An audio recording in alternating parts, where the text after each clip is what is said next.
Sorry. There we go. Yes, recording. Excellent. Good afternoon, everyone. Welcome to the Academy of Leisure Sciences Graduate Speaker Series hosted today by the University of Illinois. My name is Monika Stodolska. I'm a professor in the Department of Recreation, Sport, and Tourism. Julia Fratila and I, who's a PhD student, would like to warmly welcome you to today's seminar. It's our privilege and pleasure to introduce our distinguished speaker, Dr. Bob Stebbins. Dr. Stebbins is one of the true legends in our field. Most of us have become familiar with his work on serious leisure during graduate school. Few of us had a privilege to know him personally, see him present, collaborate with him on research projects, and call him a friend. Dr. Stebbins is a professor emeritus in the Department of Sociology at the University of Calgary in Canada. He received his bachelor's degree from Macalester College in 1961 and master's and PhD degrees in sociology from the University of Minnesota in 1962 and 64. Dr. Stebbins' legendary work spans almost 6 decades, during which he has published more than 300 research articles and 60 books and monographs, including Commitment to Deviance, the Non-Professional Criminal in the Community, published in 1971, New Directions in the Theory and Research of Serious Leisure, published in 2001, Exploratory Research in the Social Sciences, published in 2001, and The Organizational Basis of Leisure Participation, a Motivational Experience, published in 2002. In his 2020 book, The Serious Leisure Perspective, he provides a synthesis of the 47 years of work on the serious leisure perspective. Dr. Stebbins has conducted extensive qualitative research on humor, work and leisure, and the work and leisure dimensions of deviance. Most of Dr. Stebbins' work has centered on amateurs, hobbyists, career volunteers, serious and casual leisure, and the serious leisure perspective, which is a term he coined in 1982 and elaborated on in 2007. Dr. Stebbins is the former president of Canadian Sociology and Anthropology Association and Social Science Federation of Canada. He was elected Fellow of the Royal Society of Canada in 1999 and Fellow of the Academy of Leisure Sciences in 1996. It is our distinct pleasure to welcome today Dr. Stebbins. We would ask for you to hold off the questions to the very end of the presentation, and at the end, put them in the Q&A box. Julia will moderate the session. Thank you and welcome, Dr. Stebbins.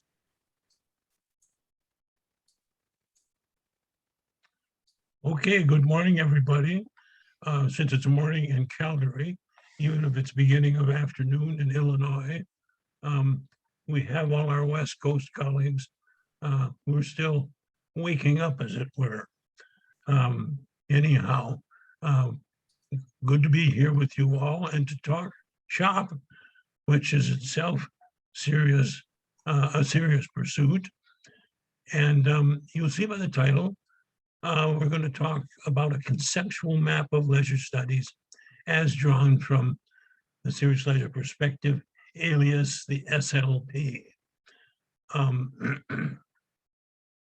Note at the bottom of the page, the SLP website. If you don't know that site and how to get to it, write down that link, because some of what I say will be there. And at the end, we will have an actual map of concepts, which is available for its open access availability in the website itself under the heading of diagrams. Okay, next. Dr. Stebbins, I just wanted to let you know your video is off. Maybe, I don't know if maybe click the video button again. When you started off, we could all see you, but now it's just your name. There we go. You're back on. Thank you. Yep. All right. Something got pressed it shouldn't have. Okay, there's the introduction. If you're going to create a map or a description of a scholarly discipline, my approach, and maybe the only decent approach is to do it from the basic concepts, because these basic concepts show the boundaries of the field in question.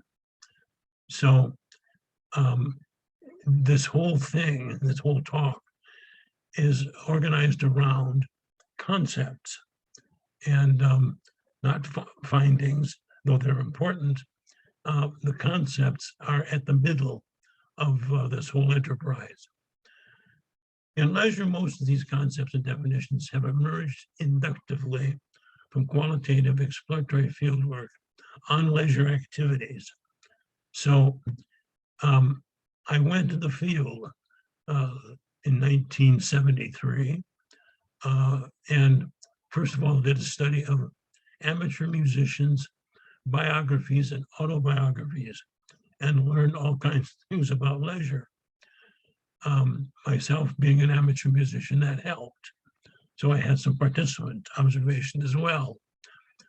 That research gave birth to the serious leisure perspective, but that perspective can be described as an internal theory, in as much as many of the concepts, I would say most of them, emerged from fieldwork. And this is contrasted with various external theories that have also been used to explain leisure, functionalism, symbolic interactionism, critical analysis, postmodernism. But those fields don't go to the heart of what leisure is. They have their own intellectual aspects, intellectual axes to grind. So what they do is check out the functionality, the interactionist qualities, etc., of leisure. But leisure is more than those things. And when you study it firsthand through exploration and qualitative methods, you see that very quickly. Next. So the basic concept starts with the concept of leisure. My field work indicated that leisure is uncoerced, contextually framed activity engaged in during free time, perceived as such, which people want to do, and using their abilities and resources actually do in either a satisfying, read casual leisure, or a fulfilling way, read serious leisure, or both. Now, that's a definition that has been formulated. I think I put it into print probably in 2007, but it's been modified since then. So like all definitions, they grow and change with data and with observations that say, nope, it's not quite right stated this way. Back to the drawing board and do a new version. So that's the definition that underlies the SLP, but don't be surprised to see a few words moved around in the future. By context, and I'll talk about it off and on, I mean micro, meso, and macro.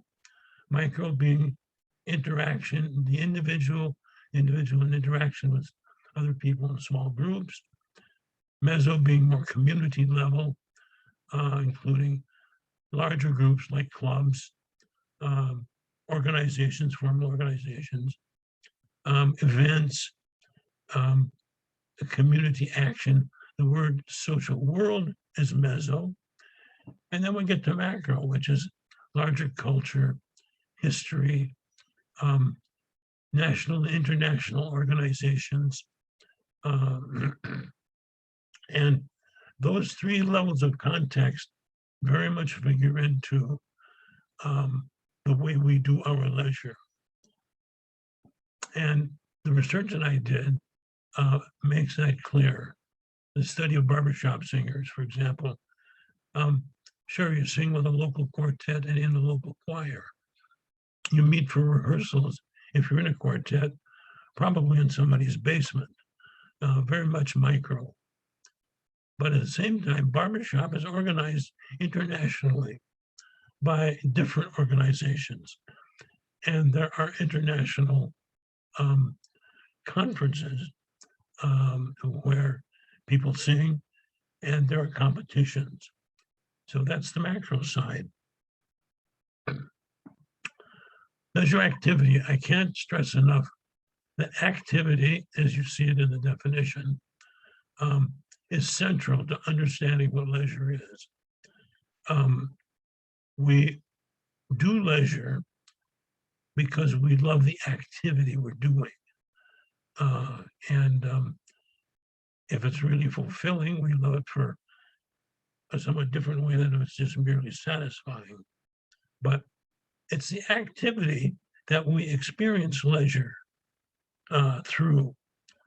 So if you like downhill skiing, then that's an activity, and the experience of that leisure is downhill skiing. So the two are joined. And otherwise, there's a tendency to leave experience, as has happened in psychology, as a thing in itself to be analyzed, but it's different, especially in the serious part. Stamp collecting is not the same as stamp collecting or quilt making are not the same as downhill skiing or playing football. So, and the leisure experience is highly different. Okay, next. Continuing on with the basic concepts. The SLP has a definition. There it is. Can be described in simplest terms as a theoretic framework that synthesizes three main forms of leisure, showing at once their distinctive features, similarities, and interrelationships. In other words, it's more than just a list of types. These, they differ from one another, and they are interrelated in various ways. Additionally, the perspective considers how the three forms, serious pursuits, that is serious leisure and devotee work, and I'll get to that in a minute, casual leisure and project-based leisure. These are shaped by various psychological, social, cultural, and historical conditions, i.e. context.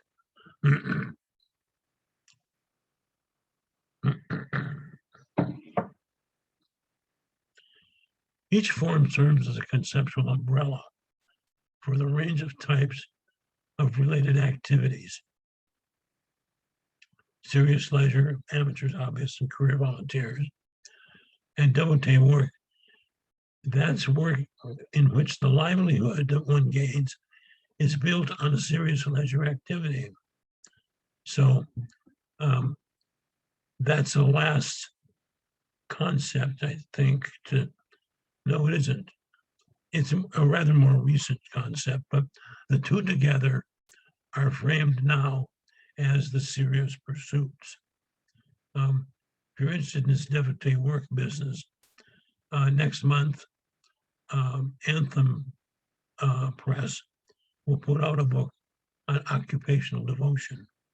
Small one, I don't know its price, but it will show how leisure can lead to professional activities, to consulting work, to certain kinds of trades, and even to small businesses.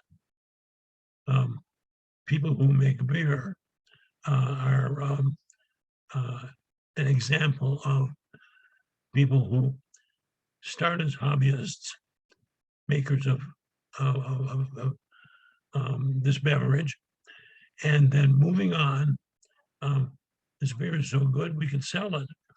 Pretty soon they do, and some of them actually wind up, as it were, quitting their day job so they can run their microbrewery. Okay, next. Basic concepts, starting going to casual leisure. Casual leisure requires little or no knowledge or skill. it is fundamentally hedonic. And there you see the types. And there's overlap in some of this stuff, but relaxation is certainly part of it. Play is, although some play can be deadly serious.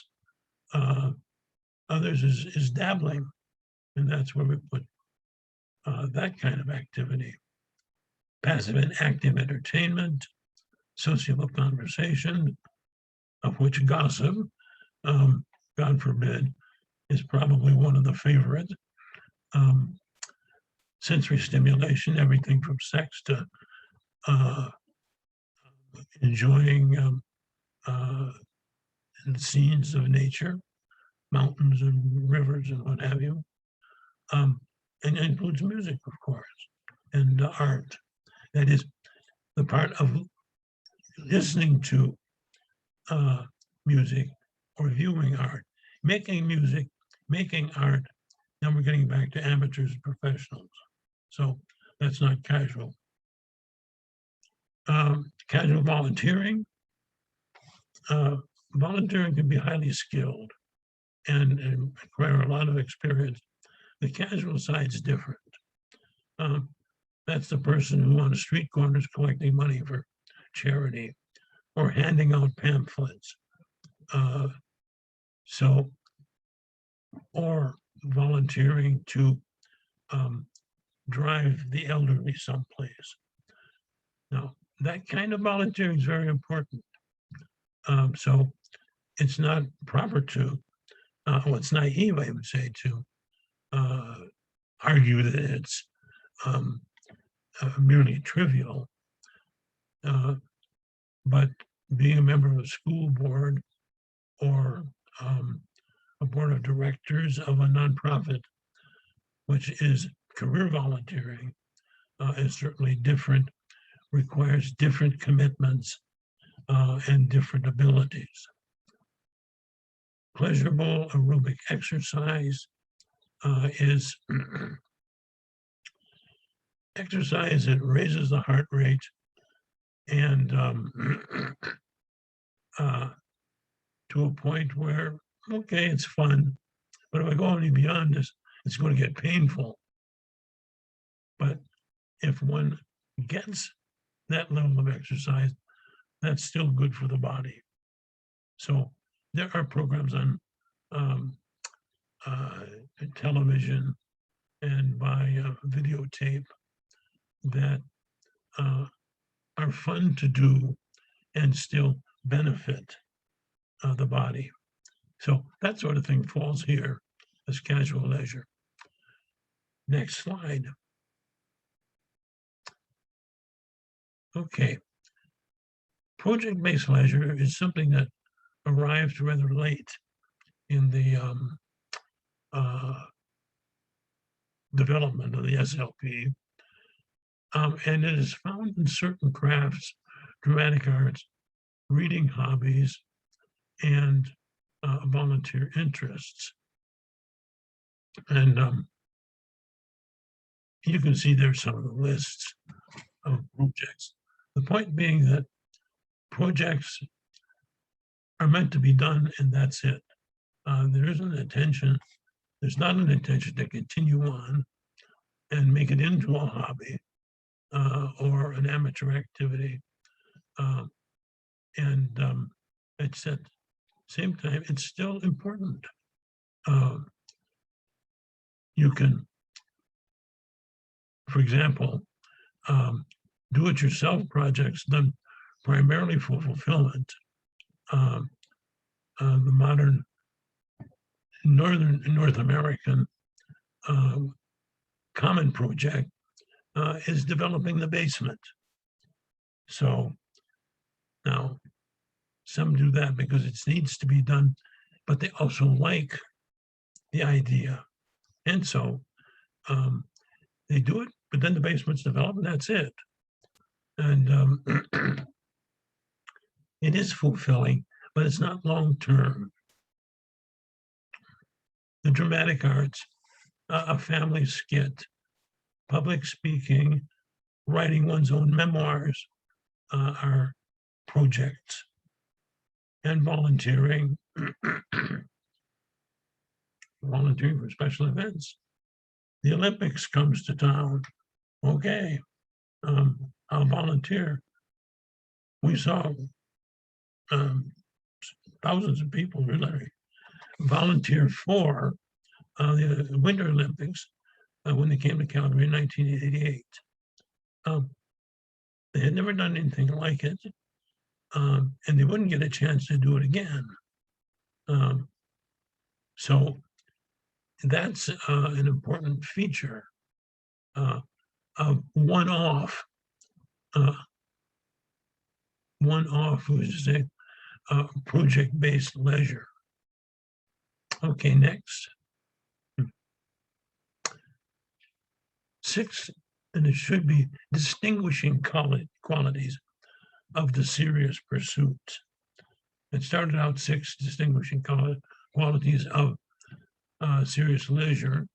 But now that we've got leisure going to work for us, it's a serious pursuit. First of all, one has to persevere. And that's leisure. Persevere at leisure? Yes. The field work revealed it clearly in baseball, theater, archaeology, astronomy, stand-up comedy, entertainment, music, magic, etc. So perseverance to learn, to gain experience, and that requires effort. You just can't sit back. It's even reading. You still got to pick up the document that you're reading and absorb what's being written there. And that produces a career in personal development, leading to fulfillment. One gets better at what one's passion is. And of course, the term career is a long-standing term from occupational sociology. But long ago, people like Howard Becker and Irving Goffman used the term career to explore other roles in life, deviance, and the like, that made career a kind of portable concept. So I picked it up. I'd done some work actually on the subject and brought it into leisure studies as an imported concept, but it had to be fashioned a bit so that it properly fitted the world of leisure. And that included the notion of recreational specialization, which is a main term in leisure studies now, and is an aspect of the leisure career. Benefits, the term here refers to the product of serious leisure. If I'm a furniture maker, the product is a chair or a table. If I'm a musician, the product is a part that is mastered so that I can play it decently. If I'm a volunteer, the product is serving a certain target of needs that they do benefit. So you do give food at the food bank to people. You do give advice on the board of directors of a nonprofit. So the benefits in this case are the actual helping of other people realize their own aims. An important concept that we didn't really explore before I got into the picture, as far as I know, is social world. And the ethos is the culture of the leisure activity and its history. But the social world is broader than that. It includes people who make that world active, such as people who repair musical instruments or sell sheet music, people who work backstage to make a concert or a theater production possible. Other members who also do music, theater, painting, on, and events from concerts, plays, on to scientific forays. Gary Fine studied mushrooming. Well, one of the events in that social world is going out into the woods on a foray, looking for certain kinds of mushrooms, doing so usually under the aegis of a club. So social world is that social milieu that the pursuit of the activities unfolds within. And the social world's exciting. Being a member of it, participating in it, is itself motivating. And it is richer amongst the serious pursuits than amongst the casual leisure activities. And many of the casual ones don't have a social world at all. If you love to do solitaire, when you're doing it alone in solitaire, there's no social world at all, other than buying a deck of cards. Finally, identity. One is a person who pursues a serious leisure activity or serious pursuit, known as such. So the sixth of those qualities really is based on the first five. The identity is explained by one's propensity to persevere, put in effort, find a career, gain benefits, and associate within a social world. Now, beyond that, there are other concepts. Rewards, we talked about benefits, and those are the products. The rewards are the motivators. One is rewarded by finding self-fulfillment, having an opportunity for self-expression, making a contribution to a group, such as a basketball team,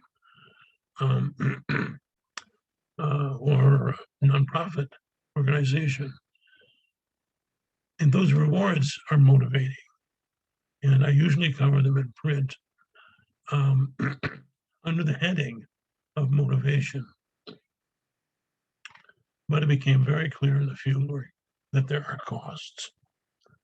And there you can see them: disappointments, dislikes, tensions. And that's people don't much often talk about that.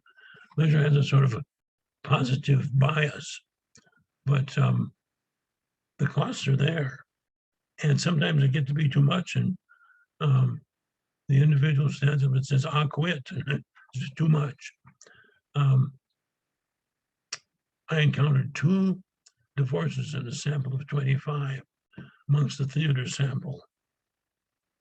And both of these people, 2 women, were far more enamored of theater than they were of their family life. And eventually things changed. I was in a jazz trio back before my health deteriorated. And we wanted to expand the trio to have a rehearsal a week and play a couple of nights a week. But we quickly realized on discussion that 3 nights out per week wasn't going to go well with the family. So we stayed with 2. we knew 2 worked, but a third, no.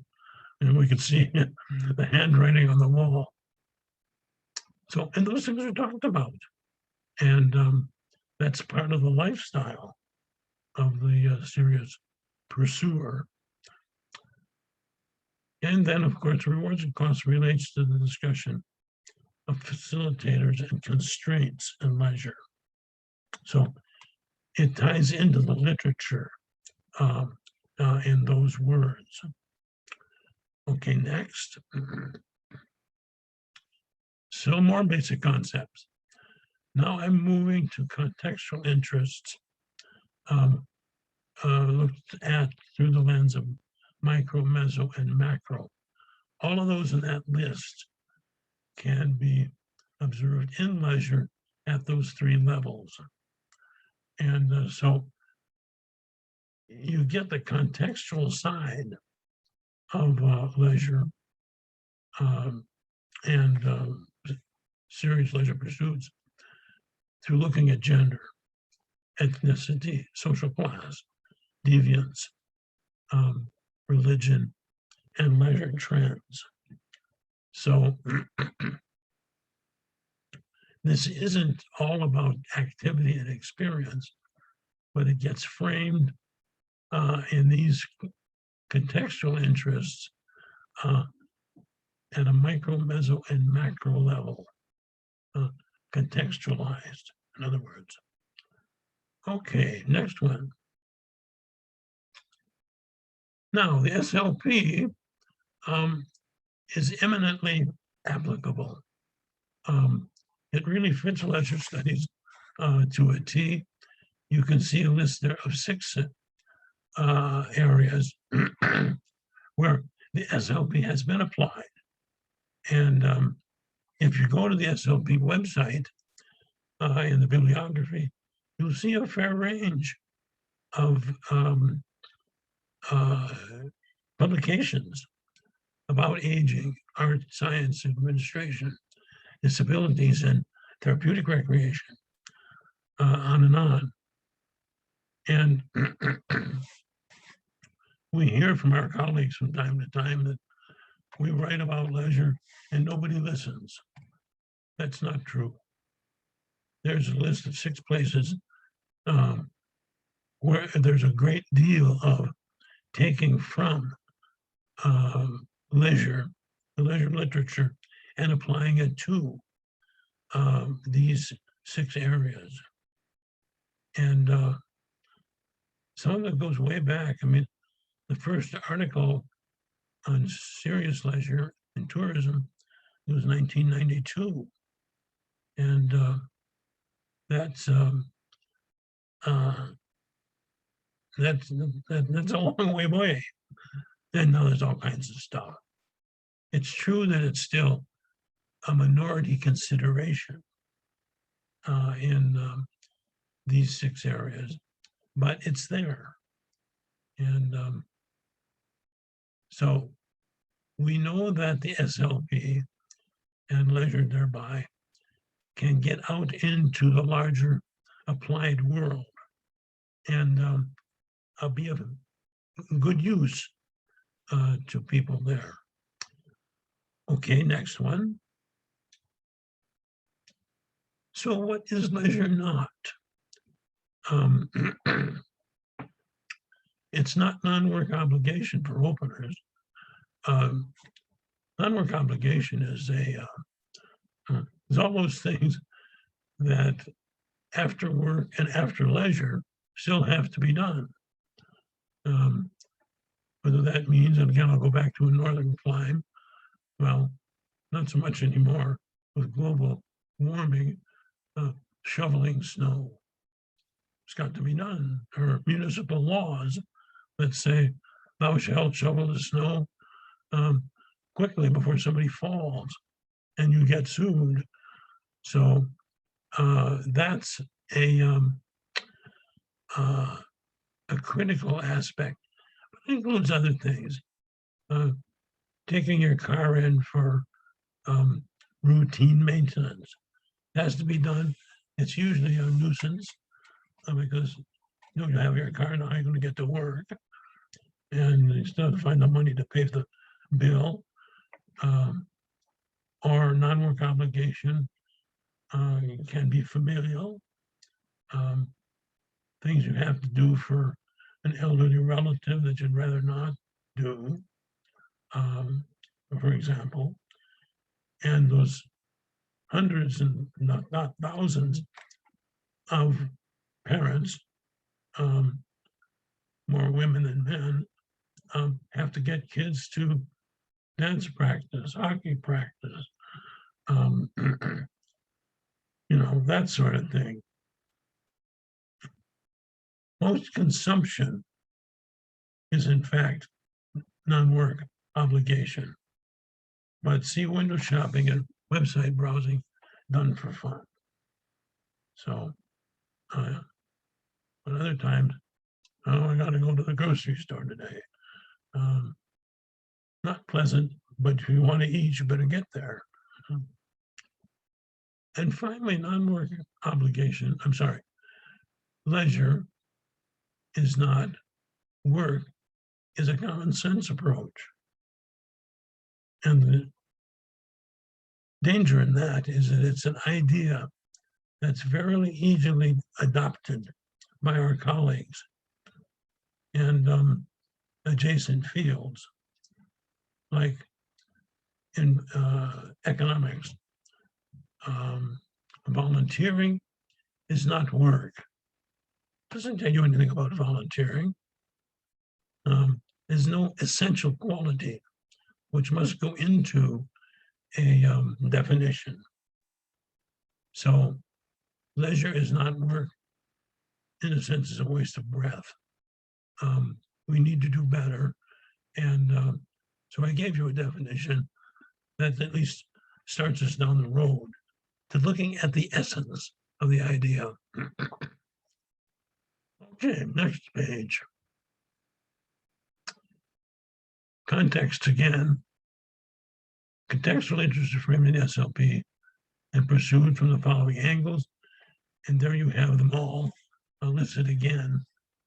But now we get a notice that these interests are there to frame the serious leisure perspective and hence have to be considered major concepts. And we can add to that list, I'm sure, but at least there's 6. Now, leisure history is a special case in as much as many of these serious pursuits have a history. And we became very clear how important this history was. In baseball, they would all talk about the great players. In magic, they would talk about the great magicians. In stand-up comedy, of course, they were fully aware of who the stars are and were. So that history informs the participant in the activity that he or she is undertaking in the present. And it's a context. There's no doubt about it. And so the real meaning to this leisure experience includes the participant's place in that history vis-a-vis those famous events, participants, etc. Okay, next page. Conclusion. Not reviewed here are the occasional critiques of certain aspects of the SLP. There are critiques and they are discussed in my book published a couple of years ago. If you go to the subject index, see under serious leisure perspective, critiques and limitations. And a lot of that, but not all of it, is recognizing that, you know, we're probably just getting started on this. There's a lot of work to be done. And so it's good to acknowledge that and to say that we got to keep on keeping on. Now the SLP is predominantly quantitative, which is as it should be today. For the first 30 years or so, though, perspective was broadly qualitative exploratory. And that's the best way to generate concepts. You're going to get a map of something. You can't really go into it with a bunch of fixed and quantitatively enacted measures of things. Those should come, but they have to come later. First of all, we got to get those concepts properly validated and hence anchored in reality. In other words, the SLP is a developing grounded theory, a la Glaser and Strauss. But now it's predominantly quantitative, and that's good. We got all kinds of scales. Again, in the SLP link, you'll see under the heading of measurements, I think we're now up to 13 different kinds of scales, measuring at serious leisure, casual leisure, or aspects thereof. So that's quite an achievement. There's a couple of guys in China, every time they do research, they develop a new scale. Now they don't study,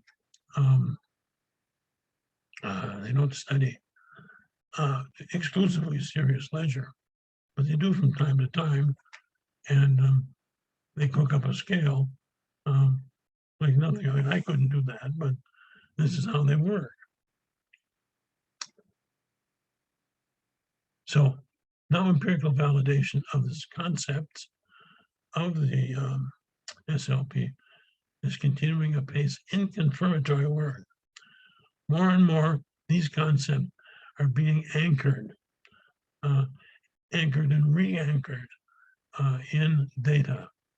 So we know whereof we speak when we talk about the basic concepts listed earlier. But exploratory qualitative work will always be needed because there's so much leisure out there, and it's being invented all the time. So we have to be able to find a place for this, and it's some of it's silly, like the Finns engage in a cell phone throwing contest. So I guess the old Nokias are pitched, and those who get thrown the farthest win a prize. And another is a wife carrying contest. So you can see some of it's rather silly, but it keeps people amused. And leisure isn't always going to be saintly and serious like the serious stuff is. So we have to know how this fits and how to interpret it. Okay, the last slide. We talked about a map. There it is. It's not the kind of map you'll pick up at your roadside service station, but it is a map of the SLP as discussed. Curious leisure, casual, I should say, on the far left. Project-based stuff is toward the middle. And when I say liberal arts, by the way, I mean reading activities. Lots of people just read, but they read seriously. Want to read about, and some of that's just current events, but others want to read all the novels that Dostoevsky wrote, or whomever. Serious leisure, we've talked about the amateurs in art, science, sport, and entertainment. Additionally, there's the volunteering types, really self-explanatory. Hobbyists, collecting, making, or tinkering. There are people who like tinkering with cars, and often they need it. Activity participation, that's why I placed the barbershop singing. It's a rule-based leisure activity that is non-competitive in its essence. So if it's competitive, then it becomes a sport or a game. And then there's the liberal arts pursuits. Devotee work, you can see the list. Liberal professionals, consulting, and counseling occupations, some skilled trades. Stonemason would be a good example. And small businesses, we gave you one from the beer making crowd, but there's wine making and people that bake and sell their baked goods as a business. May not be a very good paying business. A lot of devotee work isn't.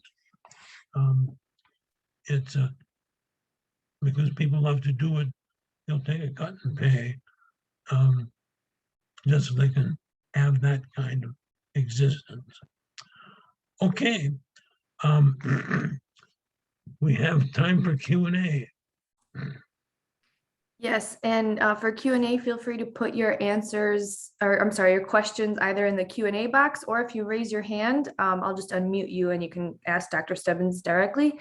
Our first question is from Dr. Laura Payne, and she asked, under devotee work, what are liberal professions? Okay, liberal professions.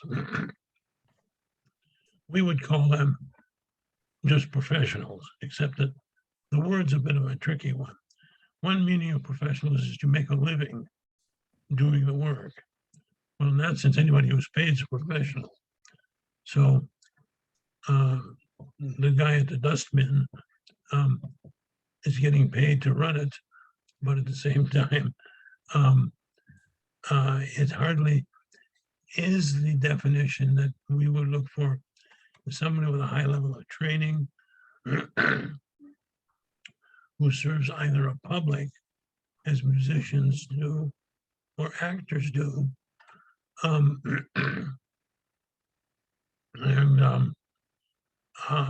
or serves a clientele, as lawyers and physicians do.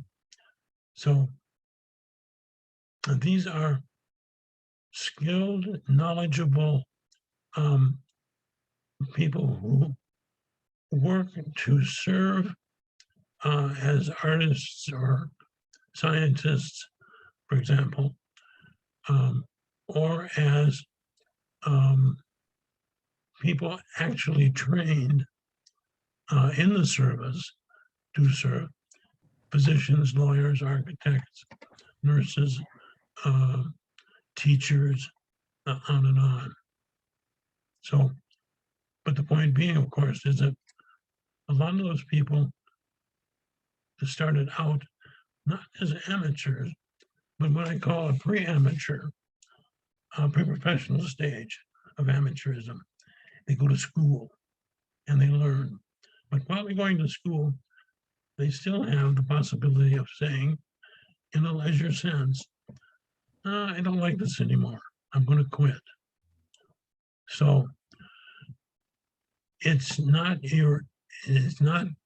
inaccurate to refer to these people as leisure participants, obviously serious, and then they just move on, often seamlessly, into the liberal profession itself. And so many of the people who saw serious leisure as having a work quality to it of this sort had those kinds of people in mind, or the consulting folks. But if you stop and look at it carefully, there's skilled trades. that fill the same role. So, if you're doing carpentry and you're putting up, we'll say a motel or even a hotel, a lot of the rooms are going to be the same, and there's not much chance for innovative work there. But if you're hired as a carpenter to build an architect-designed house, that's different. Now, it will be a unique configuration of rooms and closets and cupboards and what have you. So that's what I mean by some skilled trades. And then small businesses, we've given some examples. Okay. Thank you, Dr. Stebbins. We have 2 more questions in the Q&A. Xing Wu asked, how can we differentiate addiction and serious leisure? Does it depend on the nature of leisure? In other words, leisure like gambling or drug use can only be defined as addiction? Yeah, that's a good question. I have, in fact, written about it. And my conclusion there is that serious leisure still offers the opportunity to say, no, I can't, or I won't. And if you're an addict, you've lost control. And it's the drug or the activity that pulls people. There's arguments going on now with reference to computer gaming. And and I don't mean gambling gaming, but just the attraction to the computers and to play games. So it's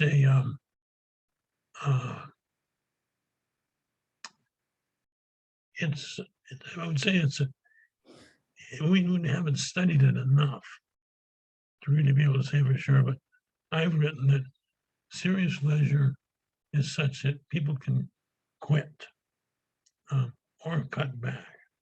Like the discussion between me and my 2 colleagues in the jazz trio, we concluded that we couldn't go any farther. We wanted to, but and if we'd had, maybe somebody would have said, you're addicted. But, we didn't. So we cut back.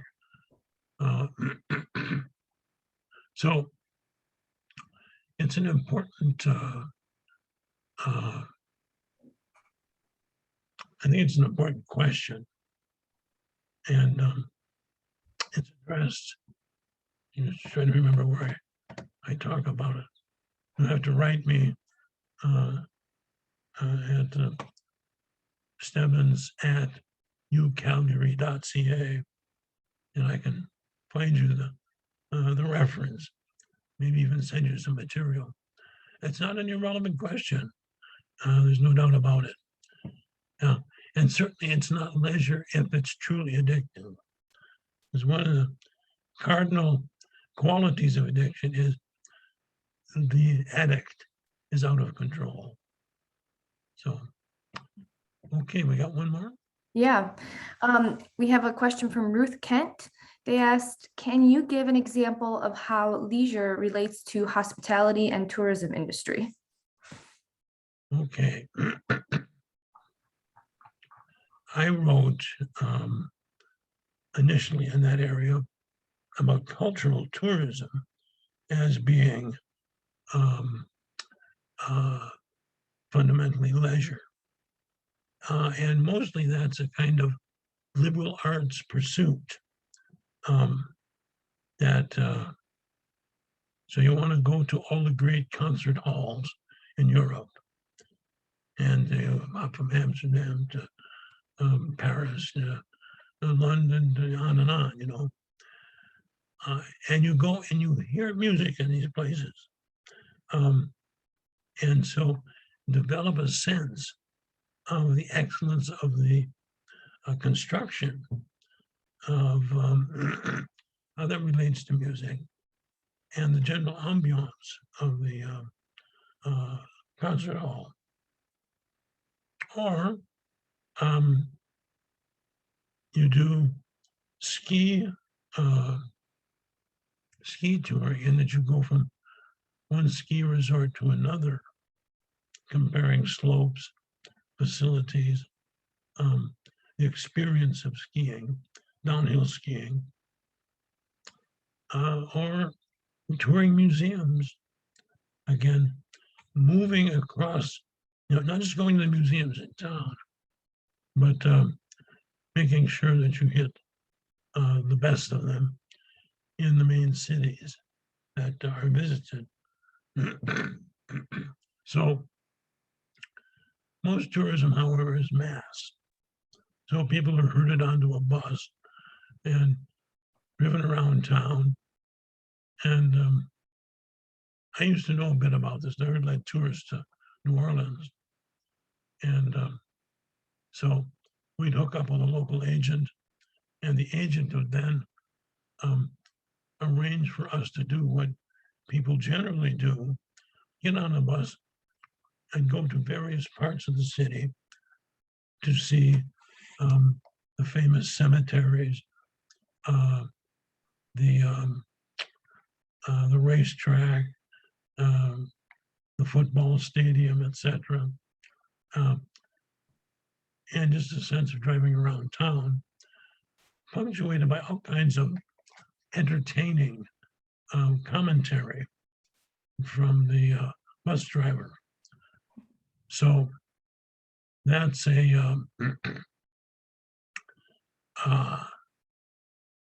that's an aspect that is very commercial. It's entertainment. And that's basically what mass tourism is. So that'll give you some idea of how the SLP can help frame one's understanding of the tourist experience. Okay. Great. Thank you. We have one more question in the chat too. I'm sorry, I was focused on the Q&A. So Carolyn Lenavanek asks, does age of participant make any difference as to whether the person is engaged in a certain type of leisure? Say it again. Does age of participant make any difference as to whether the person is engaged in a certain type of leisure? Yeah.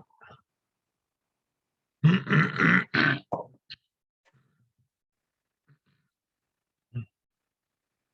does make a difference. Yeah. One thing, just get too old to do things. And I'm going through that now. I've seen it with others. We had a terrible example. University of Calgary, a wonderful cellist in the music department, had arthritis in his fingers. And he had to quit a very good trio, internationally renowned. Couldn't play anymore. And that's a age-generated problem. So physically, and then if we get into dementia, that can be an issue. One loses mental acuity. On the other hand, football players, particularly, would keep saying, yeah, I'm getting older and I'm getting slower, but I got much more experience. And so I can continue to play. There's something to be said for that. Rather than running around all over the place, they know how to conserve their energy and show up at the right time in the right place and do what they have to do. So in that sense, age things improved with age, but eventually age catches up. There was a rule that was around amongst the football players.